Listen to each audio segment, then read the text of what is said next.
Friends of Robinson Gardens welcomes you back to our signature event, our renowned garden tour and showcase house, as a reminder of what we have to look forward to when we are once again together on the third Saturday of May.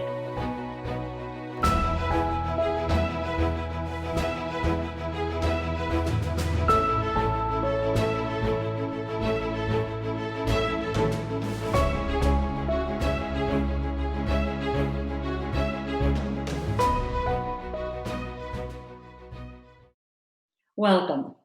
I'm Marilee Beck, a longtime member of the Friends of Robinson Gardens, and it is my pleasure to bring you, our precious members, a special gift. We're getting the garden tour to you this year in a different sort of form. This is going to be exciting for all of us. We have come across a wonderful man who is the author of books about special houses and special properties. And as you know, that's generally what the outside gardens of the garden tour are all about. And what he's done is a compilation of several of the properties that have already been seen by all of you on our annual garden tour. One is from last year, the house on Madeira, Mille Fleurs, where he started his career. David Silverman has begun doing Los Angeles historic houses after he made a birthday gift for his sister in 2013. The gift was a small book about the history, the articles, and everything that he could find on the history of the house. Now, you all have seen the outside of the house last year, but you're going to get to go inside this year when David takes you through the house. In addition, we're also going to see a house that we had several years ago on the garden tour, the Getz estate, which is in Holmby Hills on Delfern. And that too, you all have walked through the house on your way out to the circular swimming pool, but you may not have known what actually went on inside. So David, if I may introduce you, David is an entertainment attorney in recovery. What he's doing now is all of these compilations. David, tell us a little bit about how you came across doing this.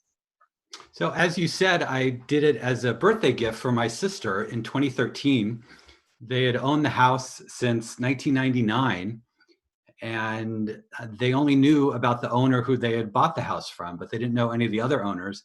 And I thought it would be a fun project to write the book. I'd never done it before. I'd never researched a house before, but I was just looking to do something fun at the same time as I was making a gift. And it turned out to be incredibly fulfilling.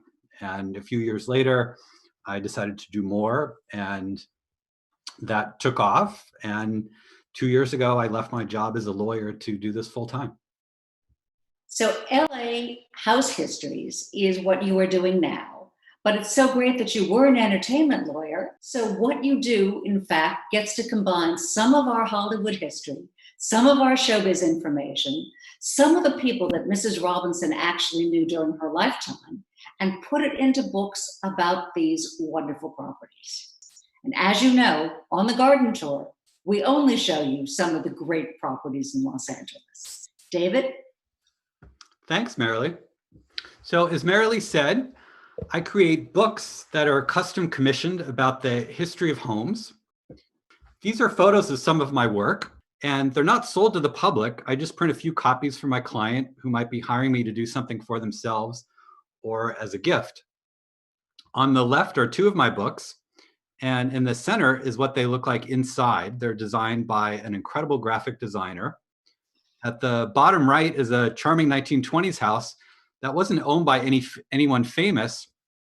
And I wrote a 20-page booklet about that house that the owner gave to his family for Christmas. And I can also do houses outside of LA. I also do linen clamshell boxes, like the two on the top here. Those are filled with old vintage photographs and architectural drawings of the house. On the bottom left is a custom leather portfolio that contained vintage photos of the house. And I also work with real estate brokers and architects and interior designers when they're working with an older house. So when a real estate broker was selling that house at the bottom, that's near the Hollywood Bowl, I provided these amazing photos from the 1924 Journal of Electricity because the house was built as a showcase for the wonders of electricity in houses. And on the right, when an architect or interior designer are working on an older house, I can find photos and architectural plans for them. A lot of people often ask me where I find all my information.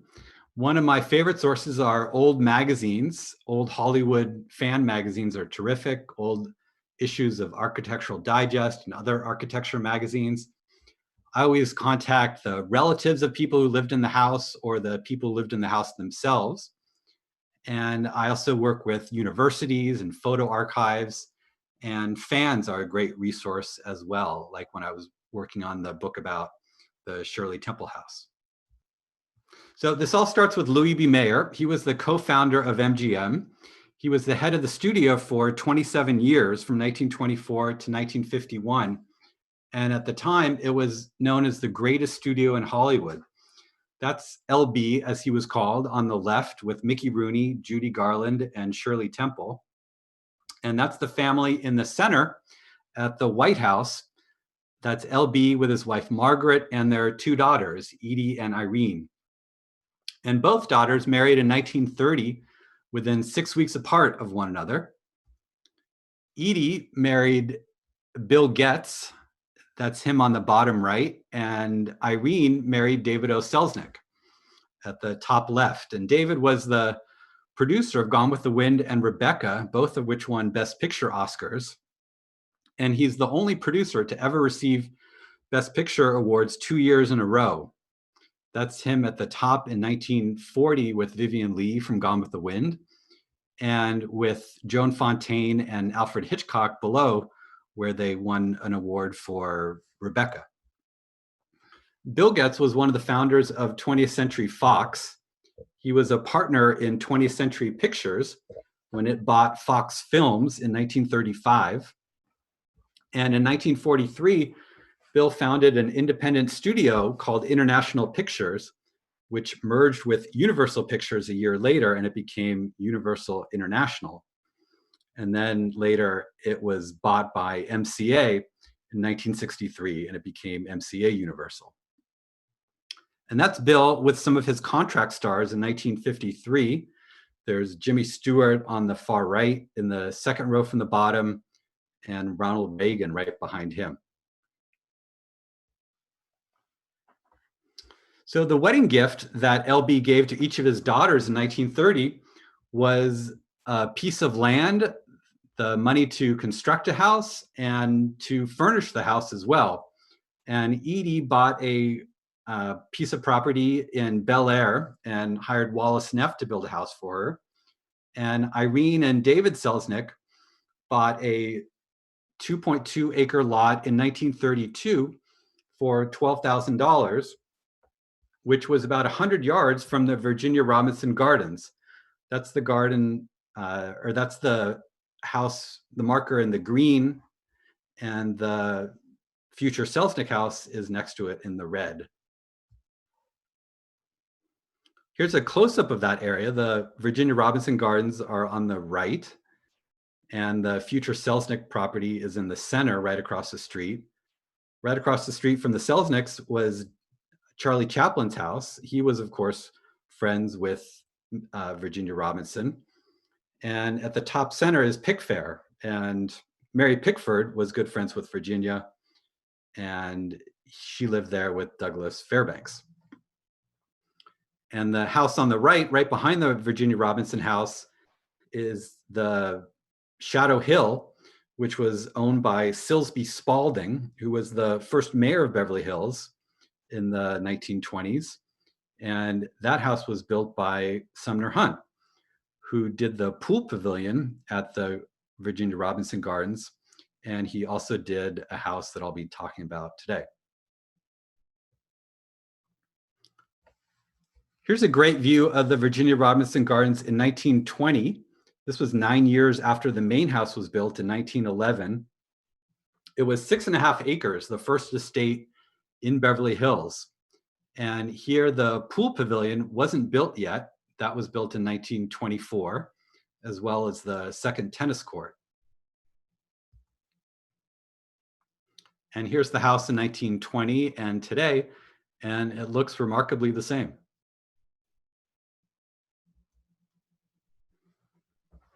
Here are some of Virginia's neighbors, which were also her friends and attended her parties. So Charlie Chaplin lived across the street from David O. Selznick. That's Selznick's future land in the hill right on the right in the 1932 photo. And the original house is still there. It's been enlarged, and the circular driveway is still there, as well as the tennis court. And Charlie Chaplin was a huge tennis fan. He often played tennis with the Robinsons. And Danny Selznick, the Selznick son, told me that Chaplin would often hit tennis balls into the Selznick's yard, and Danny would walk across the street to return them, and he would give them to Charlie's fourth wife, Una O'Neill, who was the daughter of Eugene O'Neill. She was 18 when she married Charlie, who was 54. And two of Charlie's previous wives were 16 when they married. Here's another neighbor who is also a friend of the Robinsons. This is Fred Astaire's house. And you see Charlie Chaplin's house and driveway at the bottom. He built the house in 1935, the same year that the Selznicks moved across the street. And on the right is Fred Astaire and Paulette Goddard, who was a star in Chaplin's films before she became his third wife.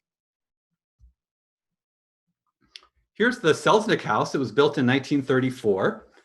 And I just finished a 250-page book about it earlier this year. And it took about 2 or 3 years because there were so many famous people who lived in the house. You see a list of some of them at the top.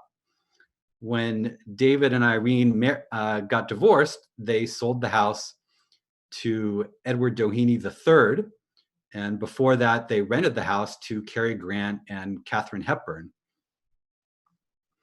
On the right are David and Irene, and their 2 sons, Danny and Jeffrey. And I introduced Danny to the owners of the house, and he toured us around talking about what it was like to grow up there in the 30s and 40s. And it was just an incredible experience. Here's Mary Pickford, David O. Selznick, and Charlie Chaplin at Pick Fair. And Mary was a good friend of Virginia Robinson's. Here, David is signing the contract to become a partner in United Artists in 1941, which was founded by Charlie, Mary Pickford, Douglas Fairbanks, and D.W. Griffith in 1919. And on the right, in 1941, are David and Irene having dinner with Mary Pickford and Charlie. And here's the house where Irene's sister lived. This is the Getz house, which was on the Virginia Robinson Gardens tour. And the Getzes owned the house for 43 years. I just finished a 350-page book about that house. That's Bill and Edie in the bottom left. And the house today. You might remember it by its circular pool or the 4 acres. The previous owner had bought 320 Delphern, the property at the top, in 1996, which was 2 acres, and he added that to the already existing 2 acres. And the double purple lines on the far right was the Holmby Hills Bridle Trail, where residents could ride their horses down to Sunset. The house was originally built in 1938 by a couple named Eugene and Wynn Hill Smith. He was an heir to a Michigan manufacturing fortune. And I got in touch with her daughter-in-law, the wife's daughter-in-law, and she gave me this bathroom towel that you see on the left, which came from the house. It was embroidered in her handwriting with the name of the house on it, which was Winwood for her name. And her daughter-in-law also gave me these amazing photos of the construction of the house, like you see here. Here's the house when they finished it in 1940. It appeared in Architectural Digest. Here it is when the Getzes bought it. They changed around the front.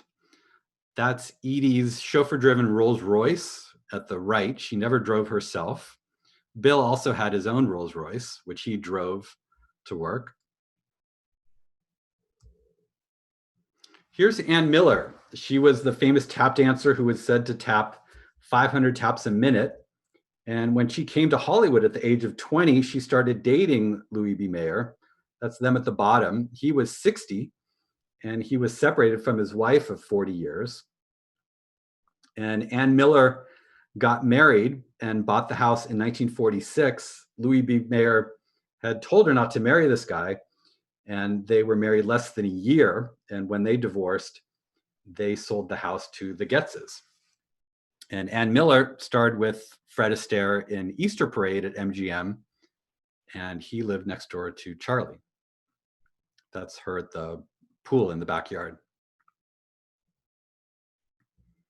That's Bill and Edie inside the house in the library. When they bought the house, they hired Billy Haynes to do the interiors. He's the legendary interior designer who defined the Hollywood Regency style. And from the 1930s to 70s, he did the LA homes of a who's who of Hollywood moguls, stars, and business executives. He was originally a silent movie star at MGM, and LB gave him an ultimatum to either give up his boyfriend and marry a woman, or Mayer would cancel his MGM contract. And Haynes chose his boyfriend. They lived together for the next 47 years, and Billy became one of Hollywood's best known interior designers. Here's the living room. The Billy Haynes design is at the bottom in 1969. It was one of the best known screening rooms in Hollywood. Edie would sit on the left of the couch in the back underneath those three Impressionist paintings.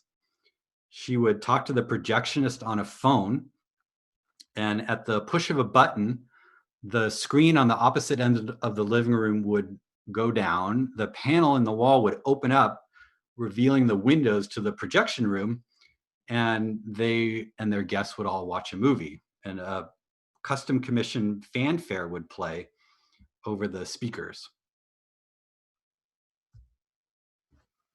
The Getzes were very well known for their incredible Impressionist art collection. They had over 70 paintings.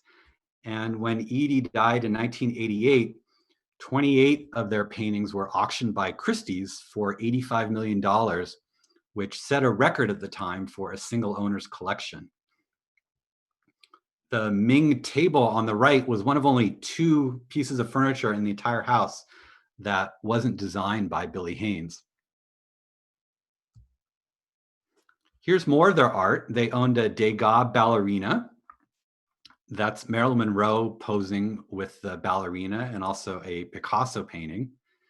And the Getz's famous Van Gogh self-portrait, which was disputed whether or not it was painted by Van Gogh in 1944 and continues to this day to be disputed. The Getzes were great friends with Frank Sinatra. And when Frank married Mia in 1966, he got married in the Las Vegas Sands Hotel. The Getzes were best man and matron of honor. And then they all flew back to LA to have the wedding party at the Getzes' house. That's the Picasso behind Frank. And I uncovered about 20 photos of the wedding party. And it's just an incredible look at Hollywood in the 60s, like you see on the right. Everyone's smoking there. There were about 12 cigarette holders in that room. And there was so much smoke in the house over the years that it stained the paintings. So Christie's actually had to restore the color in some of the paintings, like this Picasso, which had turned green.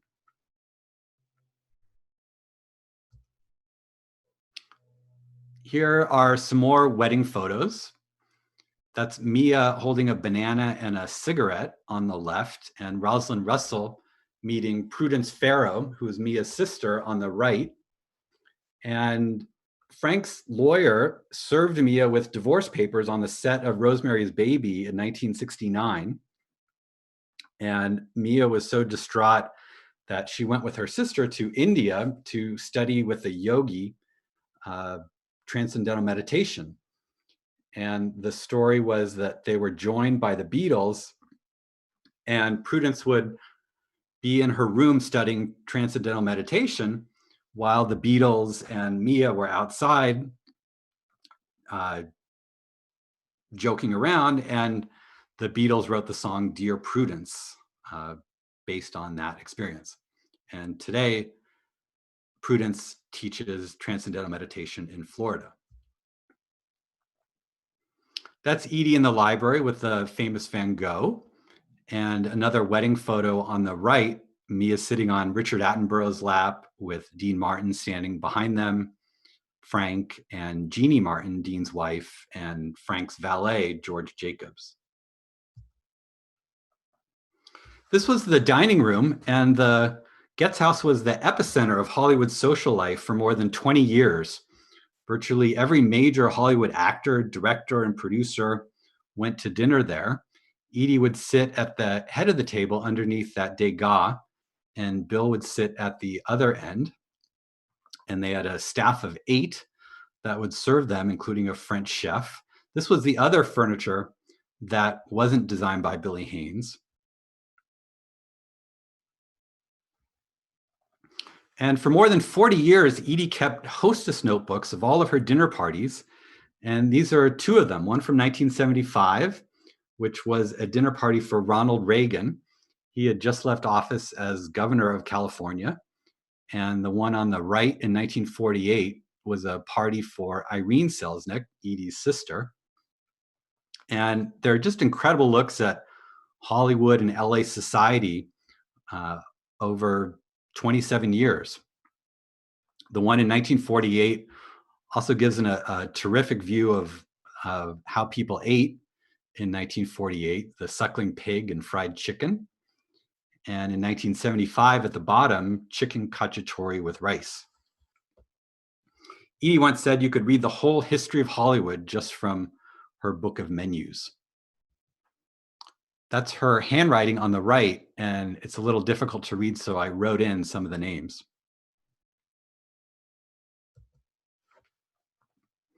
Nunnally Johnson, in the center on the left photo, was a friend of the Getzes. He was a director, writer, and producer. That's him with his wife Doris in the center. And he partnered with Bill and a lawyer to found International Pictures. And that merged with Universal to become Universal International. And it was Universal International until Jewel Stein's MCA bought it in 1963. And Nunnally Johnson owned the next house, Mille Fleurs, which was on the Virginia Robinson Garden tours last year. They owned the house from 1968 to 1974. And here's the house. And in an incredible coincidence, it was also the subject of my first book, which I wrote in 2013 as a birthday gift for my sister. It was built in 1925, and it was built by a prominent lawyer in LA named Oscar Mueller. He paid $38,000 in 1925 for both the land and the construction. And he was a Francophile who often traveled to France. He wrote a book in 1928 called The Charm of Paris. And he was also an avid gardener. So he called the house Mille Fleurs, or 1,000 Flowers. And the architect of the house was Sumner Hunt, who also built a building that you'll be familiar with. And that is the pool pavilion at the Virginia Robinson Gardens, which was built a year before Sumner Hunt did the house in Holmby Hills. And Oscar was the son of one of the founders of Barker Brothers. The founder was named Otto Mueller, who founded it with Barker in 1880. And over the years, it changed ownership until 1891, when it became known as Barker Brothers. And here's the headquarters, the building which is still downtown, built in 1925, the same year as Mille Fleurs. and the chain closed in 1992 after operating for more than 110 years. And Barker Brothers was downtown near the Robinsons department store, and they were competitors for many years.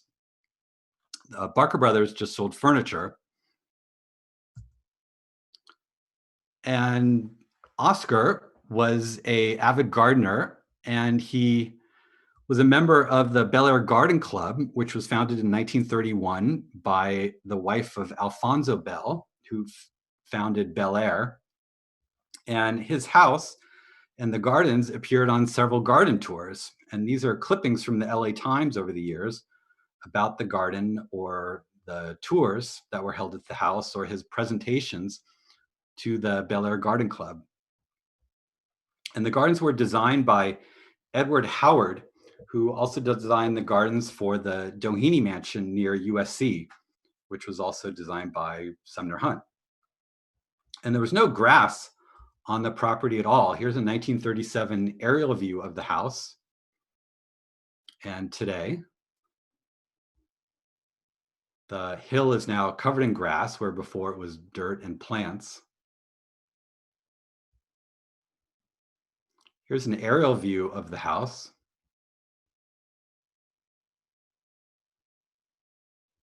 That's Ladera on the right and Ridgedale at the top in Holmby Hills. The Muellers sold the house in 1956 to Rosemary and Merrill Bengtson, and they owned the house for 12 years until 1968. He was an aviation and defense contractor, and they added the pool where the driveway is today. That's Rosemary Bengtson on the left in that photo, and the pool. And he was a co-owner with Conrad Hilton and Joseph Drown of the Bel Air Hotel in the Don the Beachcomber chain of restaurants. They bought it in 1961. And the restaurant chain originally started in Hollywood. That's the photo on the right in 1934 after Prohibition. And the restaurant started the tiki bar craze. Then in 1968, the Bengtsons sold the house to Nunnally Johnson, who was the Getz's partner. They owned it for 6 years until they sold it in 1974 to Barry Chase, who was an actress and dancer in the 1950s and 60s, best known for dancing with Fred Astaire. And Astaire once said that his favorite dancer of all the women he had danced with was Barry. And she retired from performing in 1968. And that's the house in 1989 in Architectural Digest. And shortly after this photo was taken, she moved the pool to below the driveway where it is today. So here's the driveway. And the pool where it is now. And the Getz, the pool house was built by my sister, and that's the interior today. So now I'd like to turn it over to Tim Lindsay, who's the superintendent of the Virginia Robinson Gardens. All right, thank you, David. And thank you very much for inviting us back to Mille Fleurs, the Ladera property, where we were able to make some comparisons to the historic landscapes. And the comparison was between the Robinson estate and the estate that was developed there at Ladera. And I'd like to now focus on the historic trees of the property. In our first image here, on the right-hand side first, we're looking at 3 types of palms. They include the California palm, the Mexican palm, and the Canary Island palm. And each of those palms, except for one, are non-natives. So the only native palm is the California palm, and it was first discovered out in the Palm Springs area. And these are on the northern property line, and you can see on the left, the house. And then just to the left of the house is the Canary Island palm from the top. And these plants were commonly used as a way of delineating the property line because they used very little water. They were tall and they were easily seen. So if we go back to pre-statehood of 1850. This was also the way they were used when there was no trees on the property, because it was once a land grant from the Mexican government, and the cattle had removed all the vegetation, including the trees. So these palm trees on this property were probably planted in about 1925 due to the age, but they're remnants of ways of putting large trees such as this on the property line. They're mainly iconic, just thinking about how many films the palm trees in Beverly Hills that line the streets have appeared in. And they're symbolic for Beverly Hills, if not all of Southern California. So these trees are interesting in that they add structure and height on a property line. Okay, so this is a wonderful, wonderful specimen of a European fan palm. And it's actually the largest one and most interesting one in terms of form and shape that I've ever seen outside of perhaps the Huntington Estate, which is now the Huntington Gardens in San Marino. So this is ancient, and it flanks the front door. We're actually looking at the side of the house, but if you were looking at the house straight on, the door is to the right of this wonderful specimen tree. So these fan palms are native to continental Europe, and you can find them growing in the wild in both Spain and Italy. And here, because it's evergreen and it has this stunning form, I'm sure it was chosen exactly for that spot, and it's very happy, and I'm so glad to see it's still growing there. In our next image, we have on the left an African coral tree. That's actually very close to the palm trees that we looked at previously on the north property line of Ladera. And it's in bloom. It's a little bit hard to see because of the distance, but because of the size and the height of the tree, we determined that it was of the era, so it's from the 20s, early 20s, that the tree on the right was happily growing on the Robinson estate. So they're both coral trees. It's called a coral tree because the orange flowers are remnant of coral. So if you were snorkeling or scuba diving and saw coral, it would be of that shape and color.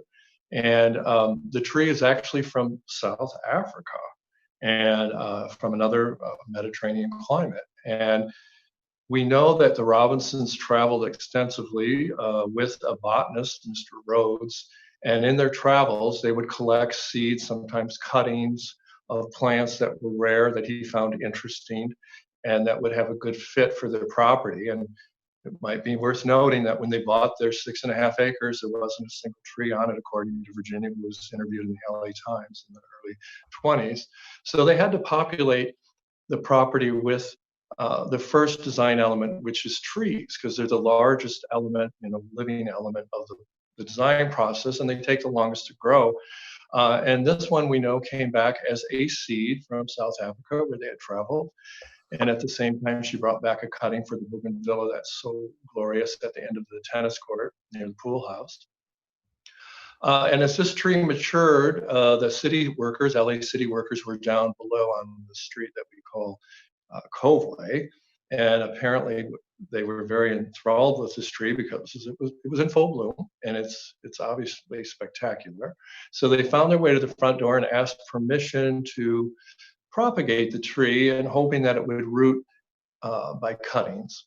And Virginia was very agreeable and said, take as many cuttings as you need and let me know what happens.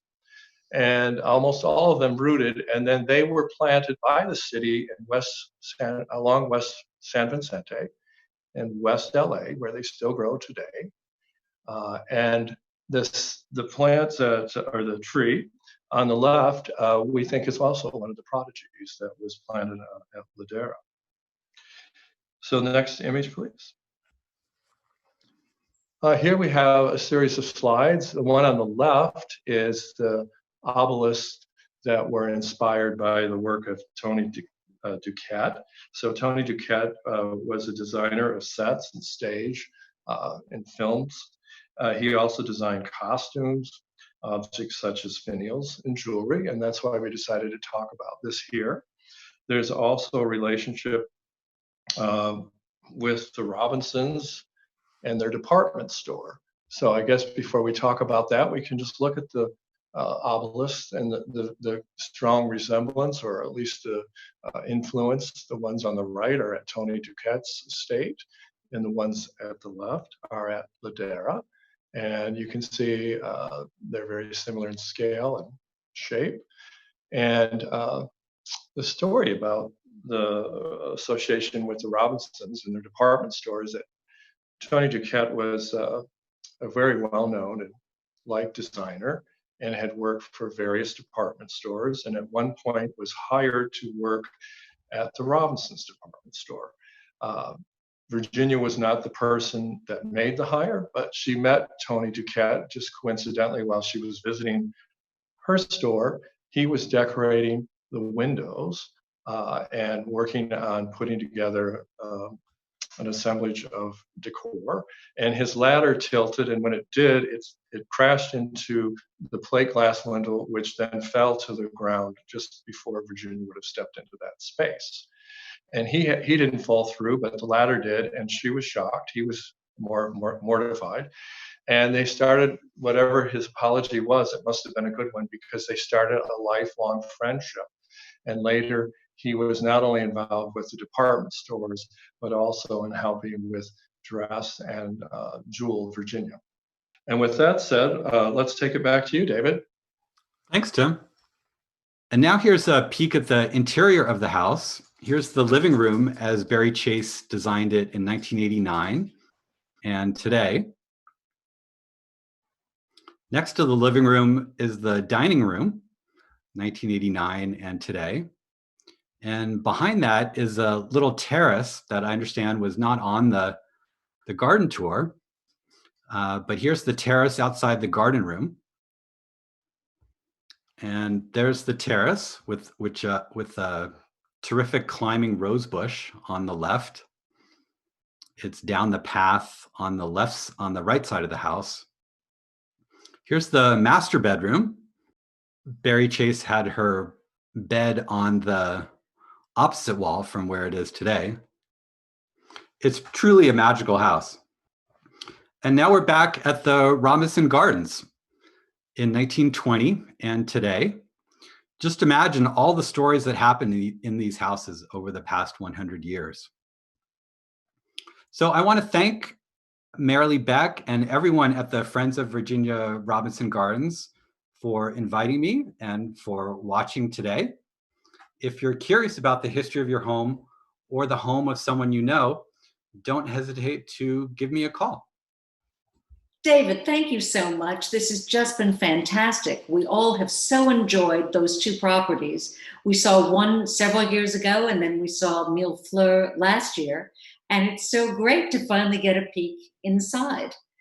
My partner, Jeannie Anderson, and I are in charge of the outside gardens, where we actually do get this look at how things are on the outside. And this has just given us that opening of the door to see what really goes on inside some of these great houses. So we thank you.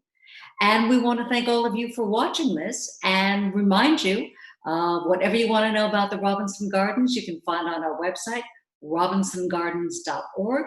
And if you have questions for David, if you would be so kind as to send them to our email addresses, and we will get back with David and find more for you, as well as some of the other houses that we've had on tour that David has smartly already written his books on. See you later.